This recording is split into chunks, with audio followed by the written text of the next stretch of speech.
Welcome to Luca and Miguel. Enjoy the video. You will begin by ensuring safe rollback options. Back up the content database, config files, and media. Do it now. Once done, stop the Content Manager service to prevent writes. Make sure no background jobs are running. Then export current settings and the plugin list so you can restore selected pieces later. This step prevents data loss and clarifies what to restore versus what to reset, so the following actions are reversible and targeted. Next, clear all caches, CDN Edge, local cache folders, and in-app caches to eliminate stale assets.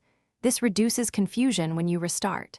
Then reset the database schema or apply rollback scripts so the data structure matches a clean install.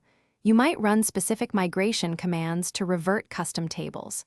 After that, remove or rename configuration files to force default regeneration, and make sure plugins are disabled so they do not reintroduce prior state.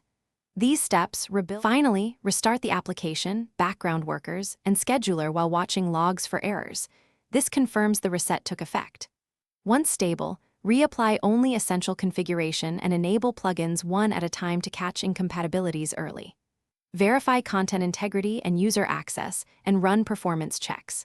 If something goes wrong, consult logs for stack traces, restore from the backups you made earlier, or run built-in diagnostics. Keeping incremental changes helps isolate the root cause quickly.